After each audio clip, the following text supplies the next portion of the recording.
1절서부터 4절까지 제가 한 절 읽고 여러분들이 한 절 읽고 이렇게 하겠습니다. 예수께서 한 곳에서 기도하시고 마치심에 제자 중 하나가 여짜오되 주여 요한이 자기 제자들에게 기도를 가르친 것과 같이 우리에게도 가르쳐 주옵소서. 예수께서 이르시되 너희는 기도할 때에 이렇게 하라. 아버지여 이름이 거룩히 여김을 받으시오며 나라에 임하옵시며 우리에게 날마다 일용할 양식을 주옵시고 우리가 우리에게 죄 지은 모든 사람을 용서하니 사하니 우리 죄도 사하여 주옵시고 우리를 시험에 들게 하지 마옵소서 하라. 연락받는 예배, 연락받는 인생에 대해서 말씀을 드렸죠. 오늘은 하나님께서 기뻐하시는 기도라는 제목으로 말씀을 드리기를 원합니다.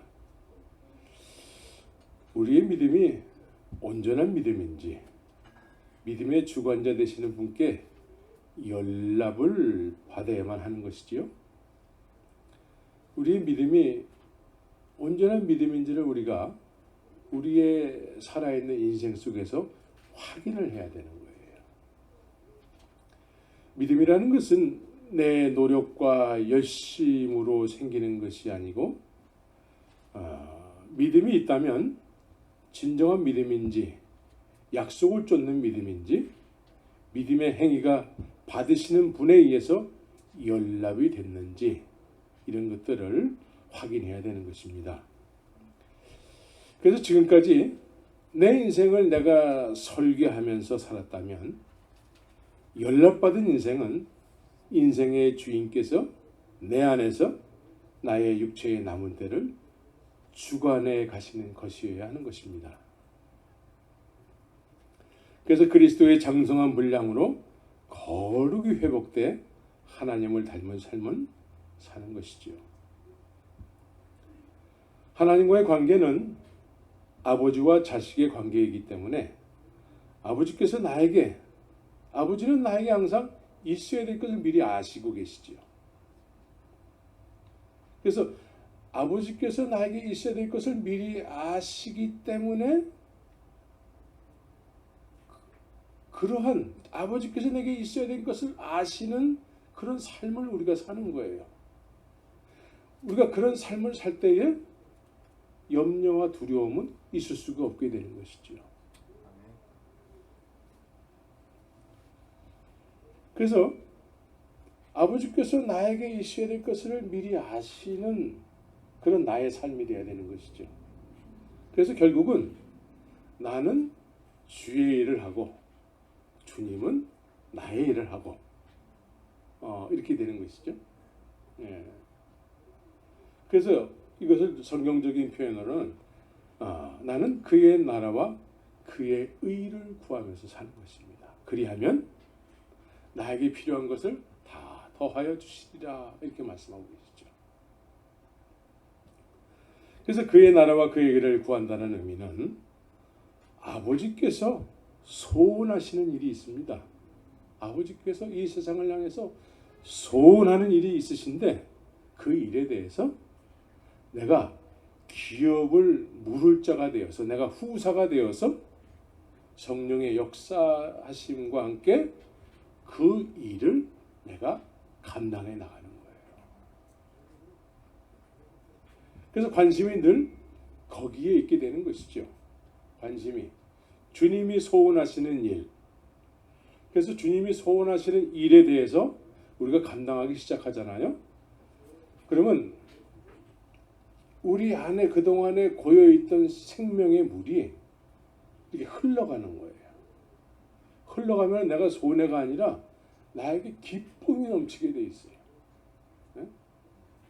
우리 안전도사님이 이제 그 롱비치에 가가지고 선원들을 만나면서 거기서 기타를 치고 예배를 드리고 그렇게 하면서 그 예배를 통해서 그 배 안에 9개월, 10개월씩 갇혀 지내는 사람들에게 예배를 통해서 그들이 삶 속에서 기쁨이 회복되고 하나님이 함께 하심을 느끼게 하고 그렇게 이제 예배를 통해서 그들에게 그런 놀라운 하나님의 은혜를 입게 하니까 우리 안준사님이 더 손해 보는 것이 아니고 오히려 더 기뻐지는 거죠.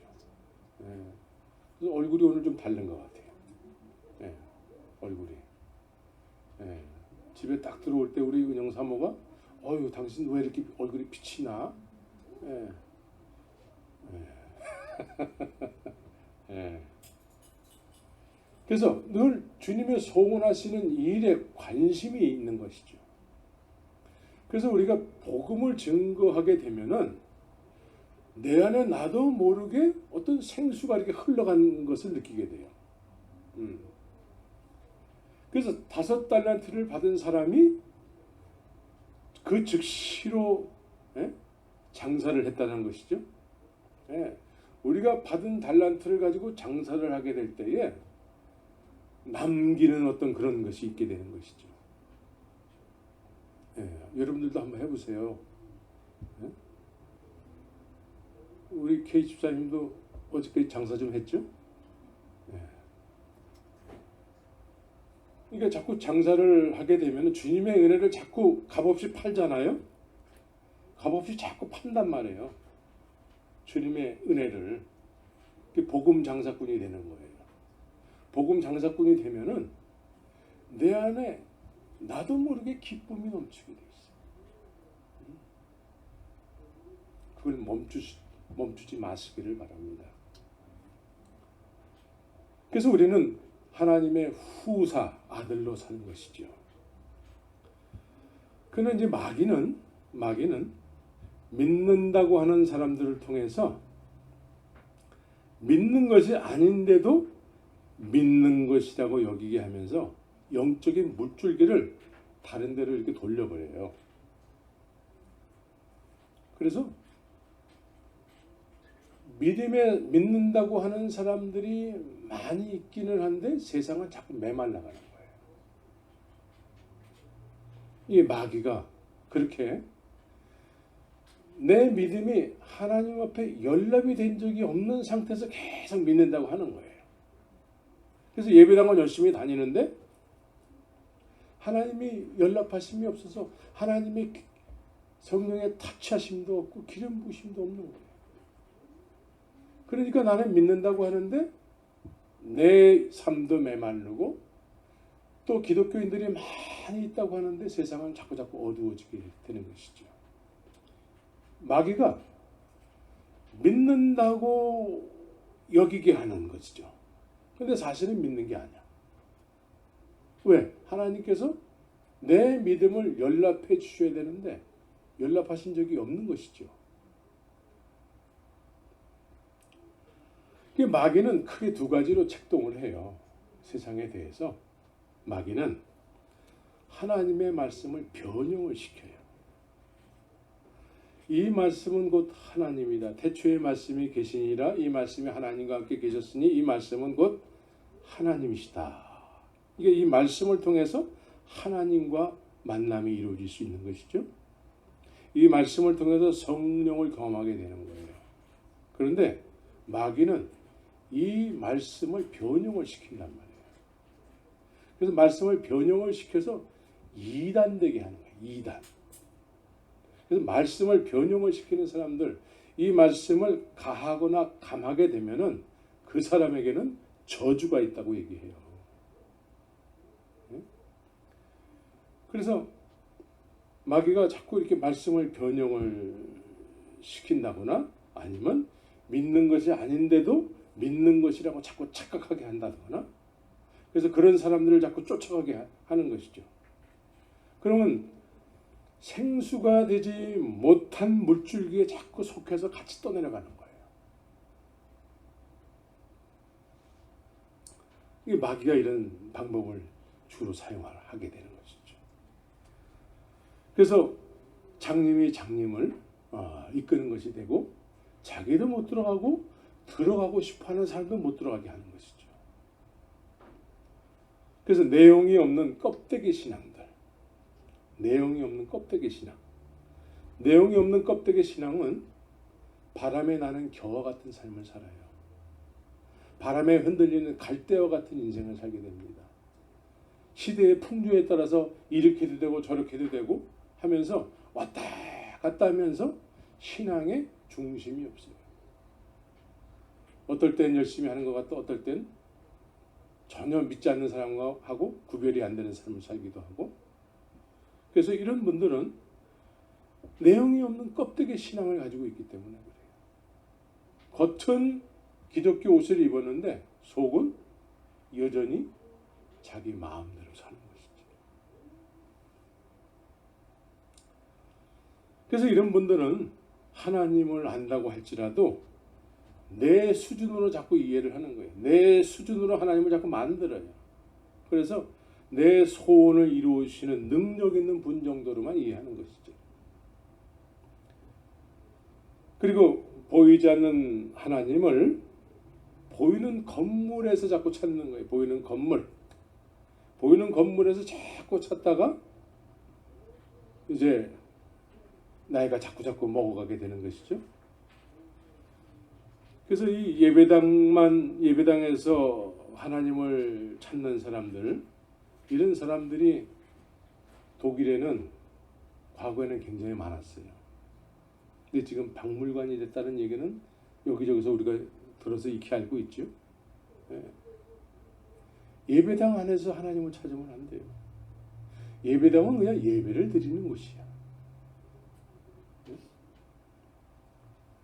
그래서 예배당 안에서 하나님을 찾으려고 하는 사람들, 이런 사람들이 중요하게 여기는 예배당은 이미 박물관이 되기도 하고, 영국 같은 데에는 이슬람 사원이 됐어요.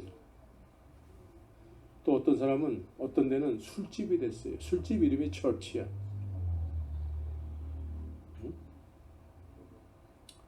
한국에는 어떻습니까? 한국의 큰 예배당이 경매에 나오면 누가 사는 줄 아세요? 네. 안상홍 증인회에서 주로 많이 사요.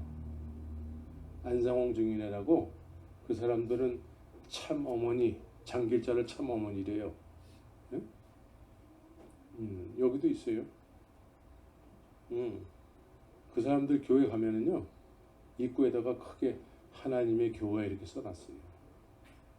근데 우리가 아주 그냥 건축 헌금을 열심히 해가지고 그냥 그래가지고 열심히 저는 그런 예배당이 은행빚을 갚지 못해서 다 넘어가는 거예요. 경매에. 그것들이 다 사는 거예요. 그리고 또 도시에 요즘은 불교 이렇게 절간들을 도시에 많이 만들어요. 근데 절간으로 사용하기 딱 좋은 곳이 뭐예요? 예배당이에요, 예배당. 그래서 그 십자가 철탑이 있는 그곳에 불교 마크를 단 곳도 있어요.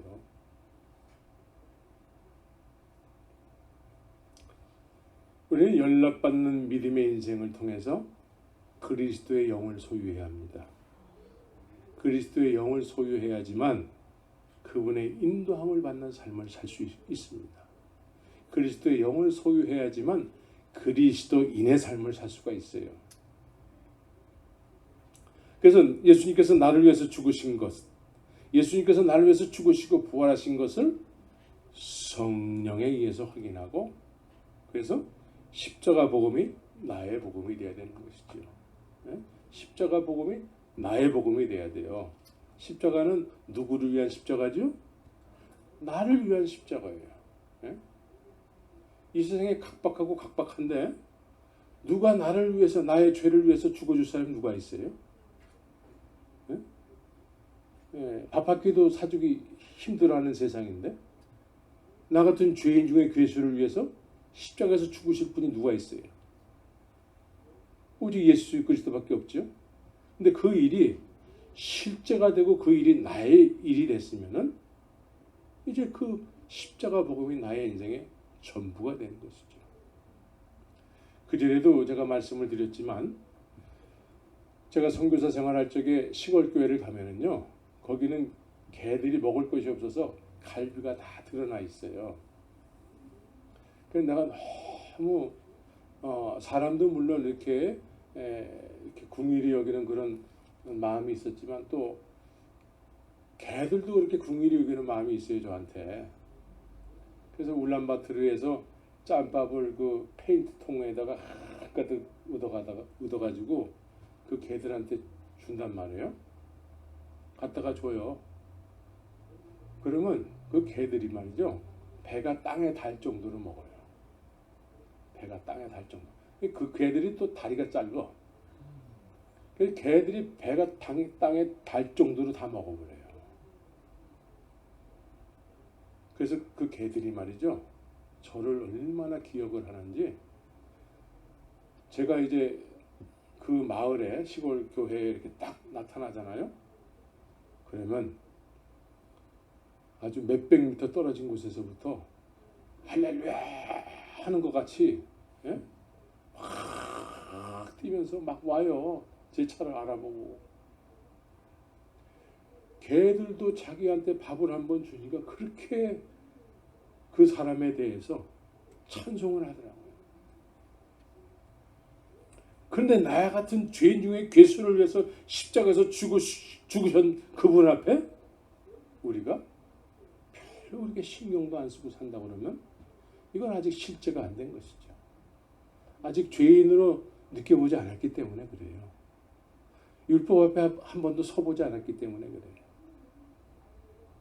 그분 앞에 적나라하게 발가벗겨진 채로 드러나게 되면은 그 십자가의 은혜가 얼마나 말로 표현할 수 없이 감사한 일이 되는지. 그래서 십자가 복음, 사도 바울 선생님은 십자가 복음 위에 나는 다른 것은 알지 않기로 작정을 했다라고 얘기하는 것이죠. 그래서 우리는 그리스도의 영을 소유해야 돼요. 그래서 나답게 살아야 돼요. 나답게. 여러분들 나답게 살고 있습니까? 나답게 사는 게 뭐예요? 나답게 사는 거. 나답게 사는 것은 나를 세상에 있게 하신 분에 의해서 나답게 사는 거예요. 나를 이 세상에 있게 하신 분을 알고 그분의 섭리 가운데, 계획 가운데 사는 것이 나답게 사는 거예요. 근데 그분을 모르잖아요?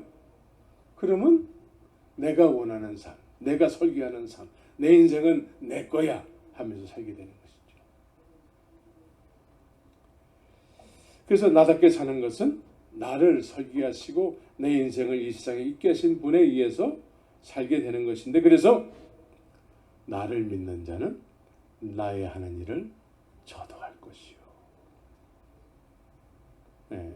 그러니까 나답게 사는 건 예수님이 하시는 일들을 그 사람도 하게 된다는 것이죠. 이게 나답게 사는 거예요. 이게 믿음의 사람들의 삶의 모습이죠. 그래서 예수님께서는 세상에 계실 때 항상 아버지의 뜻을 이루셨어요. 아버지의 뜻. 아버지의 뜻이 이루어지는 것에만 관심이 있었어요. 그래서 늘 아버지의 뜻을 이루기 위해서 예수님께서는 습관을 쫓아서 기도를 하셨지요. 기도. 네. 하나님의 영광의 본체이시면서도 습관을 쫓아서 예수님은 새벽 미명에 기도하셨어요. 성부 하나님의 뜻을 이루시기 위해서 늘 기도하셨어요.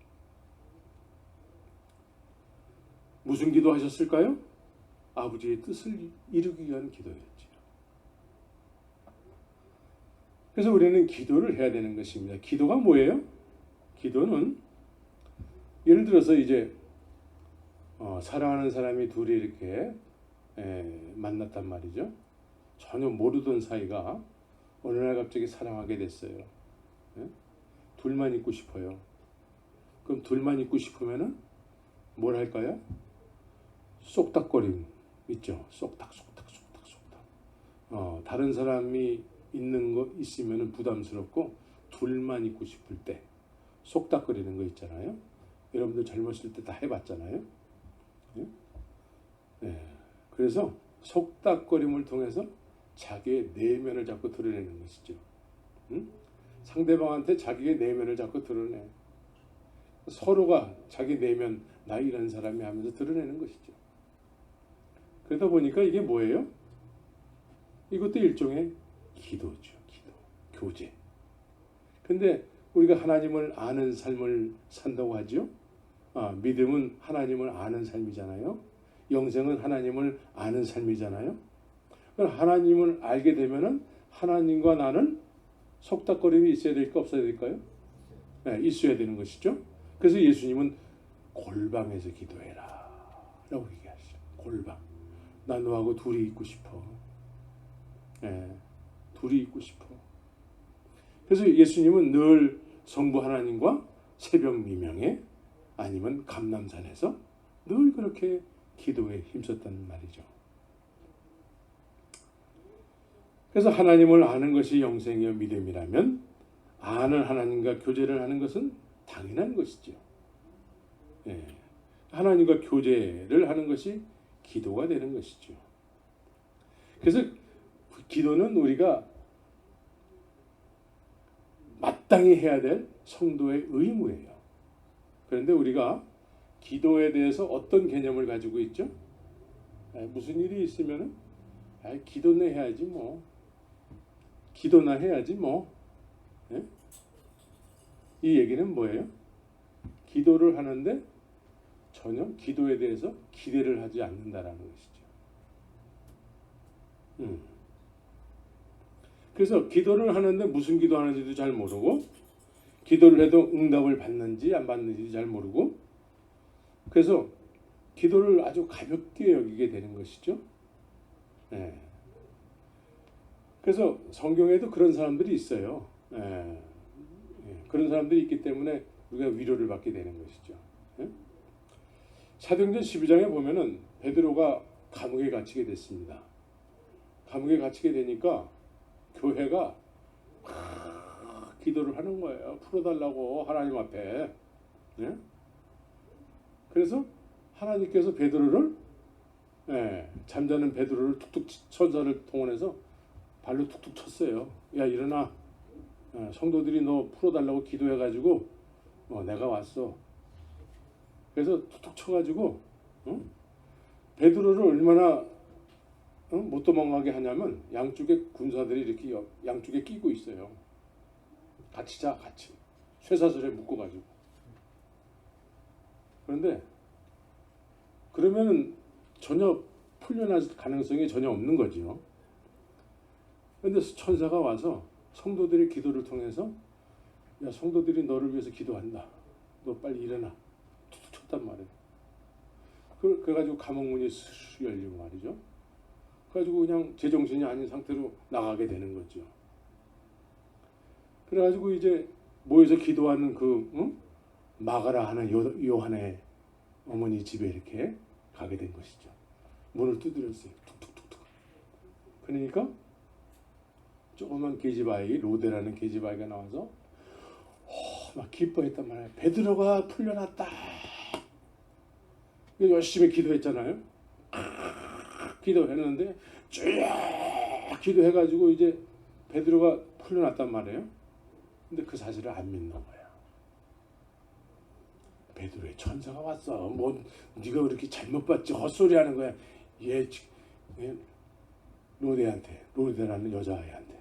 근데 이 로데라는 여자아이는 자기가 기도해서 풀려난 거에 대한 확신을 가지고 있어요. 확신. 베드로라는 거예요. 그래서 막 기뻐하는 거죠. 근데 다른 사람은 그럴 리가 없다라는 것이죠. 그럴 리가 없어. 기도해도 그렇게 되면 안 된다는 것이죠. 예? 이건 사도행전에만 나오는 얘기가 아니에요. 이 시대에도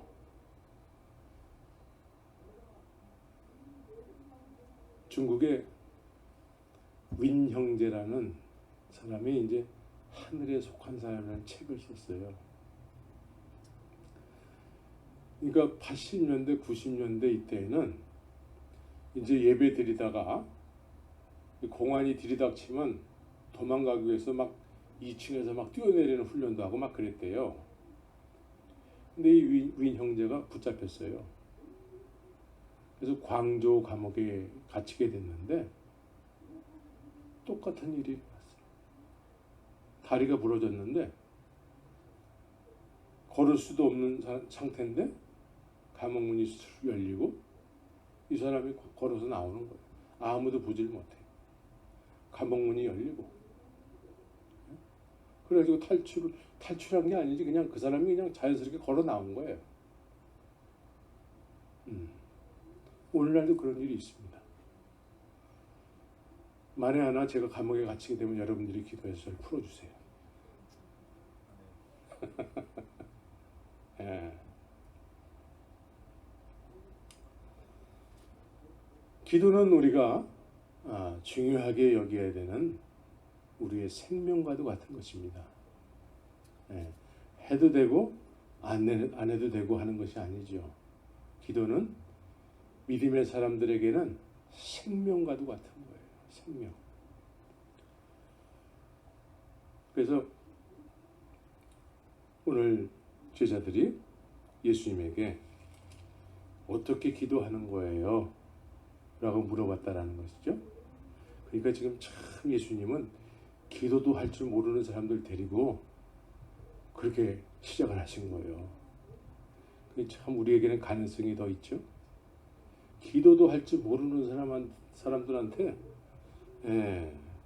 나를 따르라고 말씀하신 거예요. 그러니까 이 제로에서부터 시작하는 것이죠. 그래도 우리는 들은 풍월이 많잖아요. 그래서 이제 주기도문을 예수님께서 가르쳐 주시는 거예요. 예수님도 주기도문을 통해서 기도를 하신다는 거예요. 그러면 우리는 주기도문을 지금까지 몇 번 했는지 기억이 안 날 정도로 많이 했죠. 예배 끝날 때마다 기도하고 주기도문하고, 어떤 사람은 주기도문을 뭐 100번 하고 1000번 하면 하나님이 은혜 주신다고 굳게 믿고 산에서 그냥 주기도문만 외우는 사람도 있어요. 그런데 예수님께서 이 주기도문을 통해서 이런 형식으로 기도하라는 것이죠. 자, 하나님이 일단은 아버지로 여겨져야 된다는 것이죠. 아버지라고 부르라고 말씀하고 있습니다. 아버지. 하나님을 아버지라고 부르게 하셨어요. 자, 이 당시에는 하나님을 아버지라고 부르게 되면은 이거는 불경죄에 걸리는 거예요. 예수님도 하나님의 아버지라고 했다가 뭐라고 얘기했죠? 참남하도다. 참남죄에 걸리는 거예요. 하나님은 아버지로 여겨서는 안 되는 그런 때인데 하나님을 아버지로 부르겠다는 것이죠. 그러면 아버지로 부르면은 아버지로 일단 여겨져야 되는 것이죠. 아버지로 여겨져야 돼요. 그래서 우리는 거듭남이 있어야 돼요. 거듭남이 없으면은 아버지로 여겨지지가 않아요. 그냥 무서운 신으로밖에 여겨질 수가 없는 것이죠. 아버지로 여겨져야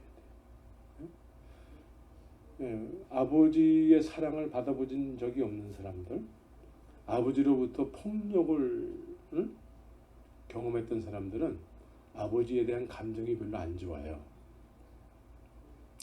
그런데 하나님 아버지는 다르신 분이잖아요. 그래서 예수님께서는 하나님을 아버지로 여겨야 된다 라고 말씀하고 계신 것이죠. 그래서 아버지로 아는 순간에 나는 자녀의 정체성을 가져야 돼요. 하나님을 아버지라고 부르면서 나는 자녀의 정체성을 갖지 못하면 이건 진정한 아버지가 안 된 거죠. 아버지와 자녀의 관계. 아버지는 자녀의 모든 것을 책임지신다라는 것이죠. 그래서 하나님의 아들로 산다라는 것. 예수님께서는 하나님의 아들로 사셨잖아요. 그래서 죄목 중에 하나님의 아들로 사셨기 때문에 십자가로 가신 죄목도 있어요. 그래서 성도는 아버지의 아들로 사는 삶을 살아야 돼요. 이게 믿음의 삶이죠. 그래서 내가 아버지의 아들로 살았을 때에 그래서 죽음을 경험하게 된다 그러면 예수님께서 십자가에서 죽으셨을 때 하나님의 아들로 사셨잖아요. 그것을 누가 인정했습니까? 제일 먼저 백부장이 인정을 했어요. 진짜 하나님의 아들이었다.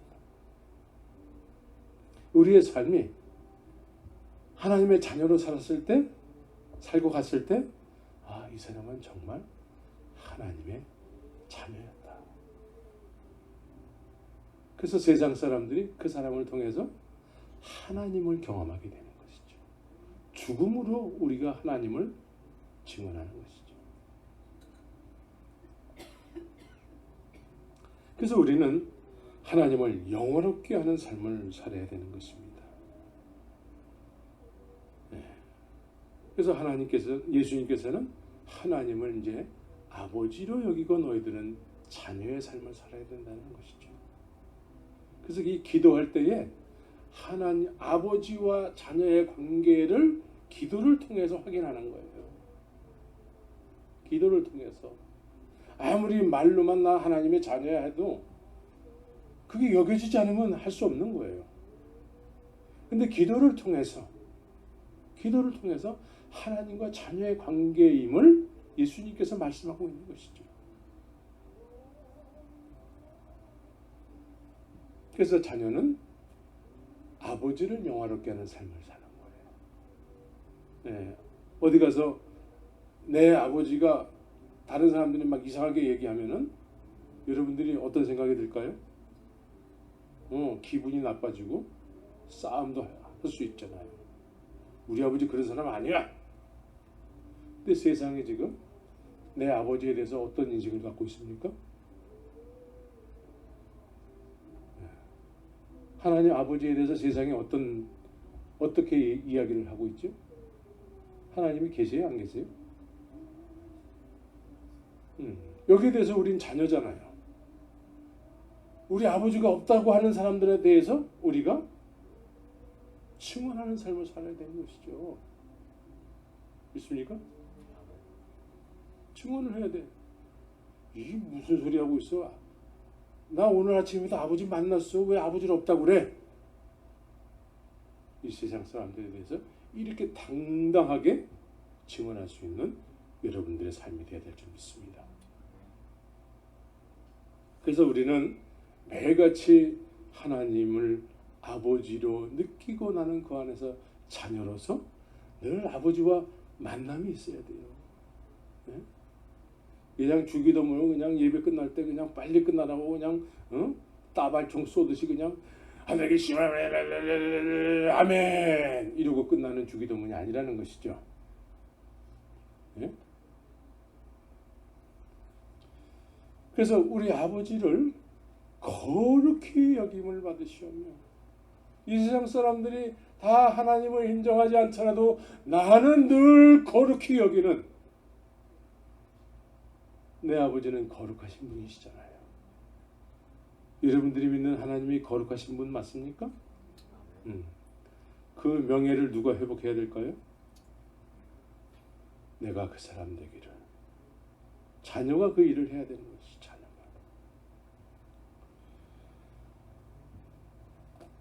예수님께서 세상에 오시니까 하나님을 아버지로 여기지도 느끼지도 못하는 사람들이 하나님의 백성들이라고 그러고 살고 있어요. 이게 하나님을 거룩히 여기지 않고 하나님을 거룩히 여긴다고 하는 사람들의 삶을 이렇게 보니까 예수님께서 그들의 삶을 보니까 하나님을 거룩히 여기기보다는 만홀히 여기는 삶을 살고 있는 것이죠. 만홀히 여기는 거예요. 만홀히 여긴다라는 것은 하나님을 하찮게 여긴다라는 거예요. 하찮게.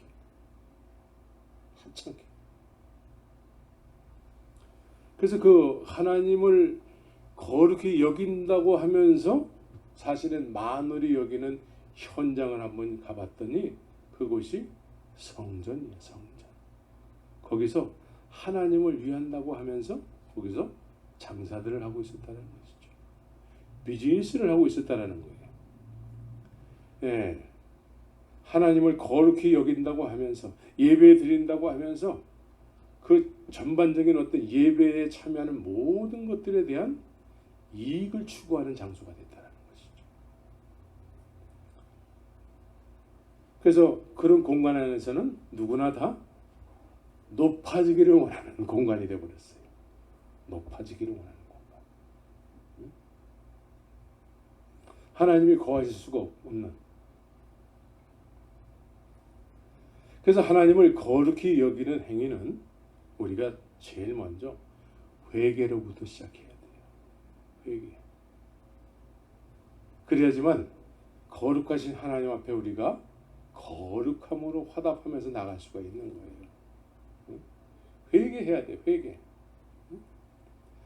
회개해야지만 주님을 알아볼 수 있고, 회개해야지만 주님이 그 사람에게 주님을 나타내 보여주시는 거예요. 그래서 우리가 너무나 잘 아는 사마리아 여인이 있죠. 네, 사마리아 여인. 이 여인은 목적도 없는 예배를 드리고 있어요. 예배를 하나님이 받으시는지 안 받으시는지 몰라요. 그래서 그냥 예배는 드리는데 유대인들은 예루살렘에서 예배를 드려야 된다고 그러고 우리는 이 산에서 예배를 드려야 된다고 그러고 그래서 다 그렇게 드렸다라는 거예요. 다. 우리 선조들이 다 그렇게 했고 나도 지금 그 행위를 하고 있다라는 것이죠. 근데 그 예배를 받으시는지 안 받으시는지 몰라. 그래서 마셔도 목마를 수밖에 없다라는 것이죠. 네? 그런데 예수님께서 그런 사람에게 다가오셨어요. 아직은 예수님이 그리스도이심을 아직 이렇게 알려주지 않으세요. 언제 알려주실까요? 너 생수를 마시고 싶냐? 정말 네가 하나님을 경험하고 싶냐? 그러면 예수님께서 조건을 말씀하세요. 조건. 그게 뭐예요? 남편을 데려와라. 여기서 남편은 뭡니까? 내 삶의 지금까지 의지의 대상이에요. 죄덩어리죠. 예? 하나님이 아닌 하나님을 믿는다고 하면서 다른 것을 의지하고 살았던 것들. 그죠? 그 남편들 데려와라 이거예요. 이 실체가 드러나지 않는 이상은 생수 되시는 예수님, 그리스도 되신 예수님이 드러내주지 않는 거예요. 회개해야지만 우리가 거룩으로의 첫 번째 발걸음이 시작되는 거예요. 회개해야죠. 그래서 이 여인이 나에게는 남편이 없습니다. 예. 이제 과거에 그건 정말 잘못된 것이었어요. 이렇게 고백을 하니까 네 말이 옳도다. 그러면서 내가 생수야. 비로소 예수님께서 예수님 자신을 이 사람에게 계시하시는 것이죠. 그래서 거룩하신 주님 앞에 이 사마리아 여인이 그분을 알아보게 되는 것이죠. 눈이 밝아졌어. 회개로부터 시작이 되는 것입니다. 예수님께서는 또 나라에 임하옵시며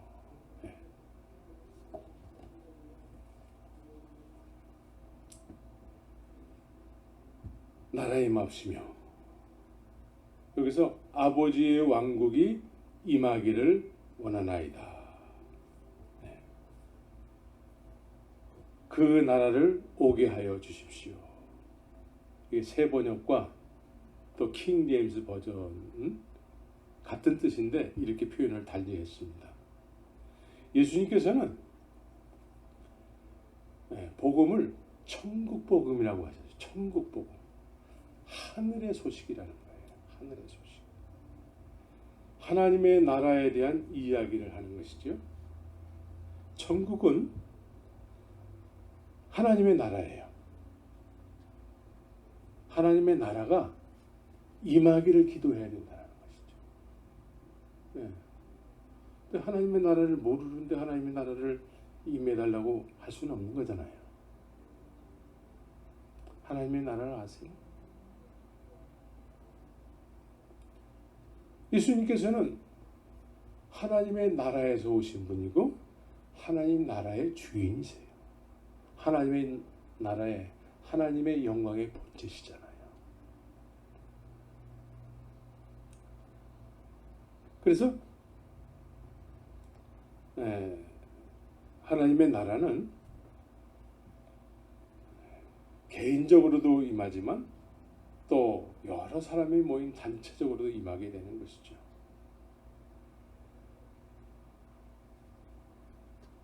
그래서 회개함으로 예수님을 그리스도로 알아보게 된 사람들은 예수님보다 더 소중하게 여기는 것이 세상에 더 이상 없는 것이죠. 예수님을 알아보고 하늘나라에서부터 오신 예수님 자체를 알아보는 것이 하늘나라를 소개받는 것이죠. 하나님의 나라가 예수님을 만나는 순간에 하나님의 나라가 임하는 거예요. 예수님의 통치를 받는 것은 하나님 나라의 시민으로 사는 거예요.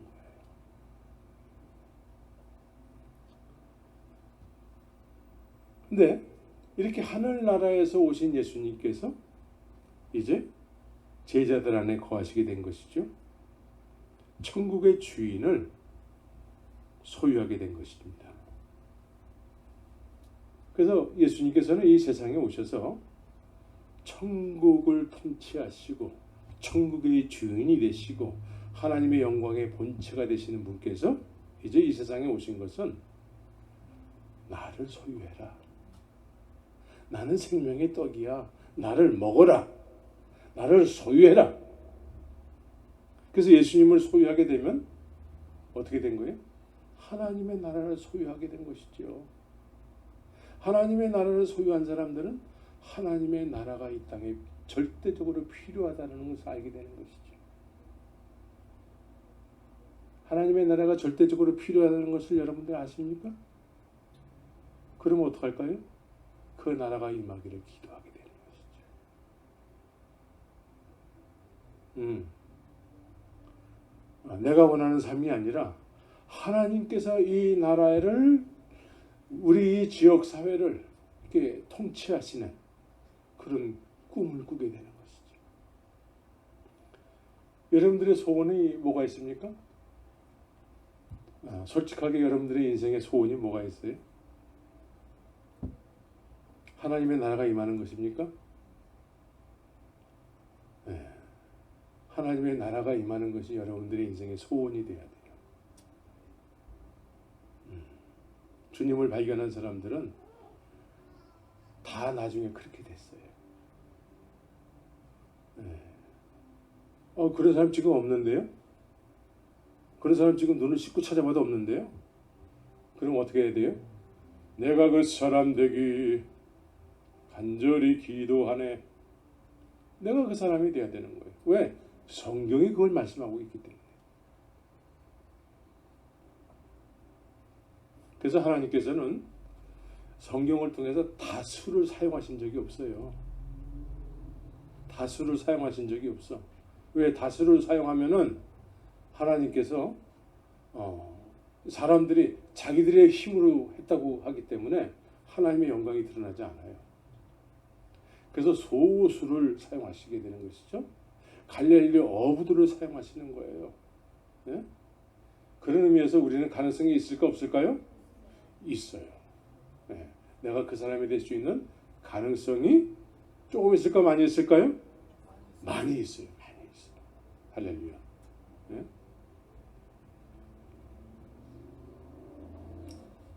그래서 우리는 회개를 통해서 예수님을 알아보고 예수님을 그 어떤 것보다도 소중하게 여기게 되면서 이제 그분을 소유한 남은 인생을 살게 되는 것이죠.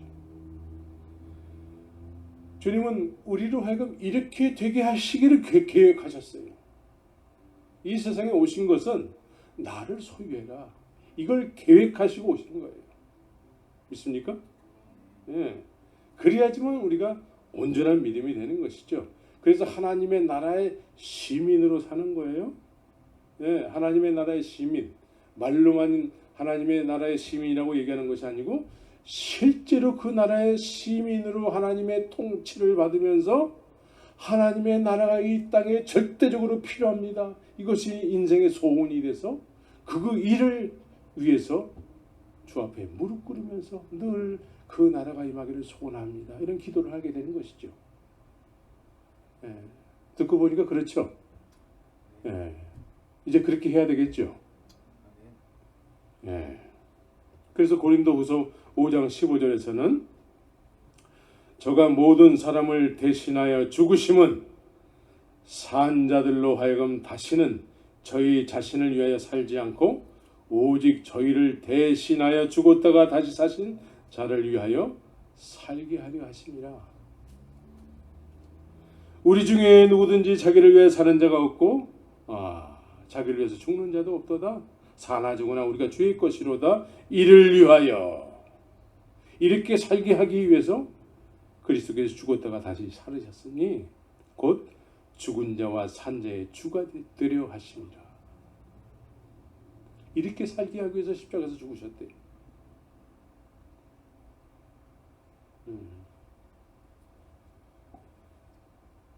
이제 주님께서 또 일용할 양식에 대해서 구하라고 얘기하고 있습니다. 일용할 양식. 예. 양식이라고 해서 다 같은 양식이 아니에요. 예.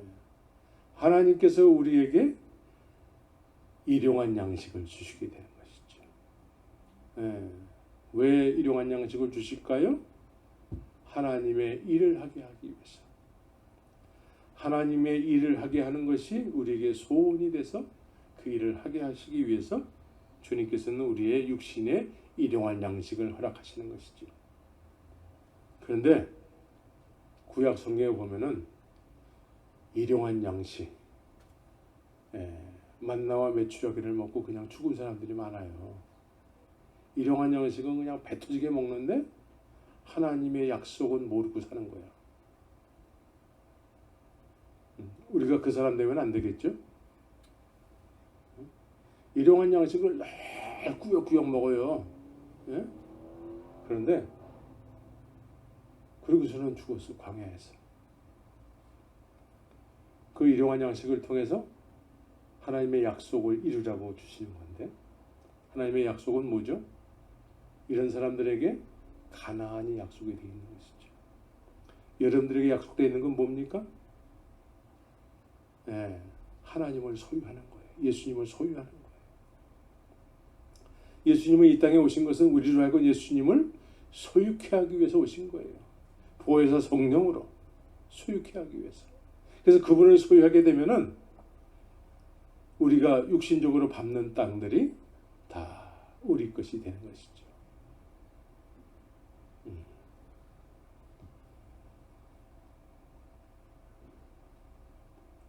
우리가 우리에게 죄 지은 자를 죄 지은 모든 사람을 용서하오니 우리 죄도 사하여 주옵시고. 이 같은 내용이 이제 마태복음 6장에도 나오죠. 주기도문에 대해서. 너희가 사람의 과실을 용서하면 너희 천부께서도 너희 과실을 용서하려니와 너희가 사람의 과실을 용서하지 아니하면 너희 아버지께서도 너희 과실을 용서하지 아니하시리라. 자, 우리의 죄는 말이죠. 우리의 죄는 하나님께서 우리의 죄를 용서하시잖아요. 하나님께서 우리의 죄를 용서하시는 것은 그냥 용서가 안 되는 거예요. 독생자가 죽으셔야지만 용서가 되는 거야.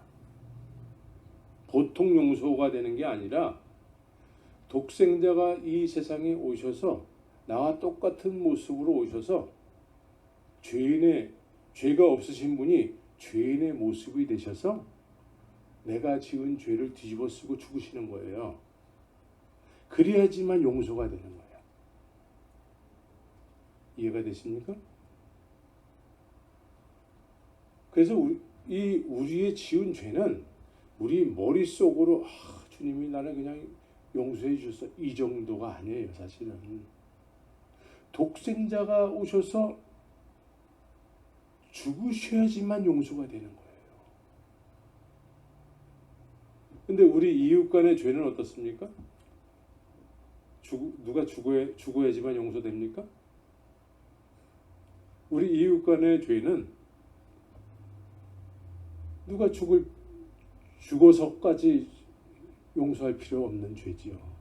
그냥 내가 조금 마음을 넓게 하면, 그냥 내가 조금 희생하고 그러면 용서가 되는 거예요.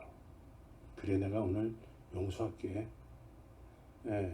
믿음 없는 사람들은 야 그냥 오늘 술 한잔 먹고 다 풀자.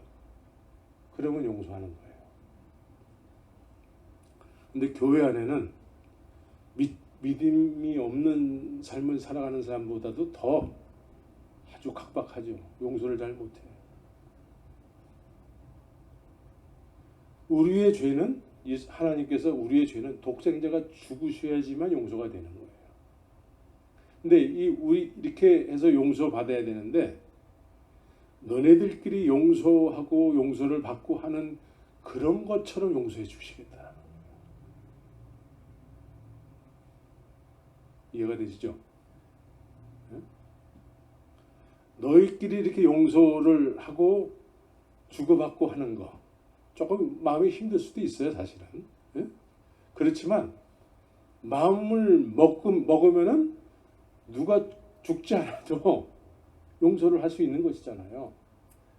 그런데 우리에 대한 죄를 그렇게 용서해 주겠다라는 거예요. 근데 우리는 하나님과 우리의 관계는 독생자가 죽었어야지만 용서가 되는 거잖아요. 근데 우리가 서로를 용서하는 그런 것처럼 용서해 주시겠다는 거죠. 그럼 우리끼리는 뭐 조금 많아서 한 100데나리온 정도라고 생각하면은 조금 힘들 수 있어요. 그렇지만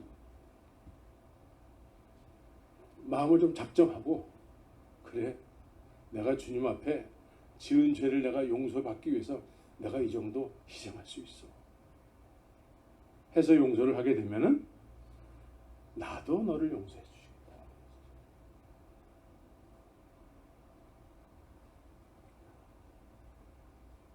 그래서 우리가 하나님의 형상을 닮았다는 것이 뭡니까? 여러분들 하나님의 형상을 닮았죠? 하나님의 형상을 닮은 그것은 굉장히 여러 가지로 해석할 수 있지만 가장 대표적인 하나님의 형상을 닮았다는, 하나님이 어떤 분이세요? 여러분들에게 하나님이 어떤 분이시냐는 거죠. 하나님께서 하나님의 형상으로 우리를 만드셨다고 했을 때는 하나님은 요한일서에서는 사랑이라고 말씀하셨잖아요. 사랑은 뭐죠? 타락한 아담과 하와를 죄를 졌기 때문에 너희들은 이제 내가 더 이상 사랑할 수가 없어. 그게 아니죠. 끝까지 사랑하시는 것이죠. 그래서 결국은 예수 그리스도를 통해서 타락한 인생들을 책임지시는 것이죠. 예수 그리스도를 통해서 타락한 인생들을 끝까지 사랑하시게 되는 것이죠. 그럼 우리가 이런 사랑을 받았으면은 이제 하나님의 형상으로 회복된다고 했을 때는 이제 내가 그렇게 용서함을 받았기 때문에 그 형상, 하나님의 형상을 닮았기 때문에 이제 이웃을 사랑하게 되는 것이죠. 여기서 이웃을 사랑한다는 것은 하나님으로부터 내가 용서함을 받았기 때문에 이제 이웃 간에도 서로 사화를 하는 것이죠. 화해를 하고 용서해주고 용서함을 받고, 이것이 하나님의 형상을 닮은, 그래서 관계 회복이 되는 것이죠. 관계 회복. 힘들어요. 그건 정말 생각만 해도 그거 끔찍한데요. 근데 성경은 그렇게 하라고 말씀하고 있습니다. 그렇게 하라고. 그래서 우리는 하나님의 형상으로 회복이 돼서 사랑과 용서로 남은 인생을 살아야 되는 것이죠. 그러나 죄는 내 마음대로 살고 싶어지고 또 내 마음대로 내 마음에 안 드는 모든 것들을 미워하면서 살게 되는 것이죠. 죄의 속성은 그거예요. 내 마음대로 사는데 내 마음에 안 들면 다 미움의 대상이 되는 거예요. 응? 그래서 요한일서 우리가 토요일날 묵상한 내용이 있죠. 누구든지 하나님을 사랑하노라 하고 그 형제를 미워하며 이는 거짓말하는 자니 보는 바 그 형제를 사랑치 아니하는 자가 보지 못하는 바 하나님을 사랑할 수가 없느니라. 우리를 시험에 들게 하지 마옵소서 하라. 시험에 들지 말게 하래요. 예? 시험에. 예수님도 시험을 받으셨죠? 예수님도 시험을 받으셨어요. 우리가 육을 입고 이 세상에 사는 동안은 끊임없는 마귀의 시험에 들게 되는 것입니다. 마귀는 끊임없이 시험하려고 하고 시험하는 자예요. 마귀의 존재는 이 세상에 존재하는 이유와 목적은 시험하기 위해서 존재하는 거예요. 거짓말하고 시험하고 또 하나님과 우리 사이를 이간질하고 그래서 우리를 힘들게 하고 믿음을 없애려고 하고 넘어뜨리려고 하고 그런 존재예요. 마귀의 존재 자체가. 그래서 마귀는 착한 마귀는 없어. 선한 마귀는 없어요. 마귀는 다 악해. 타락한 존재이기 때문에 악해요. 가끔가다 영화 같은 데 보면은 뭐 선한 귀신도 나오고 귀신이 막 그런 건 없는 거야. 그래서 마귀는 늘 시험을 하기 위해서 존재하는 거기 때문에 예수님도 시험하셨고 예수님을 시험했고 또 마귀는 베드로를 또 시험을 했잖아요. 그래서 시험에 들지 않기 위해서 기도하라는 거예요. 왜냐하면 마귀가 시험을 하기 때문에. 어떻게 시험할 거예요? 마귀는 밀가부로 하라고 이렇게 청구를 한대. 밀가부로 탄대요. 밀가부로. 그래서 예수님께서는 베드로에게 내가 너를 위하여 네 믿음이 떨어지지 않기를 기도하였노니 너는 돌이킨 후에 내 형제를 굳게 하라. 그러니까 우리가 육에 속해 있으면 육에 속해 있기 때문에 마귀가 가지고 놀기 쉬워요. 육에 속해 있기 때문에. 뱀이 이제 너는 평생 흙을 먹고 살리라 그러잖아요. 흙을 먹고 산다. 이 의미가 뭘까요? 뱀이 이제 평생토록 저주를 받아서 흙을 먹고 산다. 여기서 그러면 뱀이 흙 먹고 사는 뱀 봤어요? 흙을 먹고 산다는 의미는 뭐예요? 우리가 육에 속해 있을 때에는 우리의 몸이 뭐예요? 우리는 흙덩어리잖아요. 우리는 흙에서 왔기 때문에 흙으로 돌아가잖아요. 우리가 육에 속해 있으면 베드로는 아직 영에 속하지 않고 육에 속해 있기 때문에 예수님 죽으시는 자리까지 난 갈 수 있어야 했지만 너는 여기 뭐다. 왜 아직 너에게는 십자가의 그 놀라운 영광이 아직 임하지 않았기 때문에 너는 여기까지만 오는 거야. 그러니까 그럴 리가요. 그런데 마귀가 밀가부로 됐다는 것이죠. 그러니까 밀가부로 타니까 마귀가 어떻게 돼요? 자기의 생명의 두려움을 느껴서 자기의 생명의 두려움을 느꼈다는 거예요. 그래서 나 예수 몰라요. 이게 부인했다는 것이죠. 이게 시험에 든다는 것이죠. 우리가 어떨 때 시험에 듭니까? 육신의 어떤 유불리에 따라서 시험에 들어요. 내 마음대로 잘 안 될 때, 아니면 내 것을 막 누구한테 빼앗겼을 때, 뭐 이런 이해 타산에 막 걸리게 되면은 우리도 모르게 화가 나고 그냥 막 싸움하고 그러다가 제정신이 딱 들면은 내가 왜 그랬지? 그것은 마귀가 우리로 하여금 밀가부로도 청구를 했다라는 거예요. 그래서 시험에 들지 않기를 기도하라고 말씀하고 있는 것이죠. 그래서 예수님께서도 믿음이 떨어지지 않기를 기도하시니라. 예수님께서도 믿음이 떨어지지 않게 기도하셨대. 그러니까 예수님이 우리가 우리를 위해서 늘 기도하시고 믿음이 떨어지지 않기를 위해서 기도하시니까 우리는 그냥 이렇게 살면 되는 거야. 예? 그리고 기도를 안 하면 될까요? 예. 이제 기도해야 되는 것이죠. 기도하십니다. 그래서 우리가 이렇게 기도를 하고 시험에 들지 않기를 위해서 기도할 때에 우리를 시험하기 위해서 다가오는 마귀의 어떤 그 괴계를 우리가 분별해낼 수가 있어요. 분별해낼 수가 있다. 기도의 능력으로 성령의 놀라운 함께하심으로 그런 걸 분별할 수가 있어요. 그리고 대적을 하게 되는 것이죠. 대적. 마귀를 대적을 해야 돼요. 그래서 마귀를 대적을 할 때에 마귀는 항상 하나님과 우리 사이를 이렇게 떨어뜨리는 역할을 해요. 예? 떨어뜨리는 역할을 하기 때문에 우리는 늘 너희는 하나님께 복종할지어다. 마귀를 대적하라. 그리하면 너희를 피하리라. 하나님께 복종하라는 것이죠. 그래서 하나님을 가까이 하라.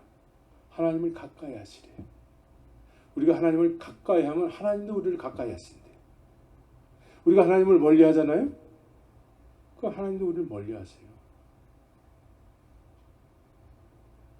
그 하나님을 가까이 하세요. 매일같이 가까이 하세요. 그러면 마귀가 한 길로 왔다가 7길로 도망가게 되는 것이죠. 마귀의 시험을 분별하게 되는 것이죠. 그래서 마귀가 피해가는 거예요. 하나님의 어떤 함께하심, 가까이 하심 때문에 마귀가 이렇게 피해가는 거예요. 그래서 두 마음을 품은 자들아 마음을 성결하게 하라. 마음을 성결하게 하라. 무엇으로 성결하게 할 수 있을까요? 주의 말씀으로 묵상하고. 그래서 시험을 받는 이유는 다 두 마음 때문에 그래요. 두 마음 때문에. 육에 속해서 세상에 바란 자, 또 교회 안에 바란 자. 그래서 이런 것 때문에 시험을 받게 되는 것이죠. 그래서 호세아서 6장 3절에서는 그러므로 우리가 여호와를 알자. 힘써 여호와를 알자. 그의 나오심은 새벽빛같이 일정하니 땅을 적시는 늦은 비와 같이 우리에게 임하시리라 하리라. 그러니까 하나님은 우리에게 일정하게 나오신대. 새벽빛같이 일정하게 나오신대. 새벽빛같이 일정하게 나오면 우리도 새벽빛같이 하나님 앞에 일정하게 나가면 어떻게 될까요? 하나님과 우리와의 만남이 있게 되는 것이죠. 하나님을 가까이 함으로 인해서 하나님도 우리를 가까이 하게 되시는 것이죠. 그럼 마귀가 우리를 시험할 틈을 찾지를 못하게 되는 것이죠.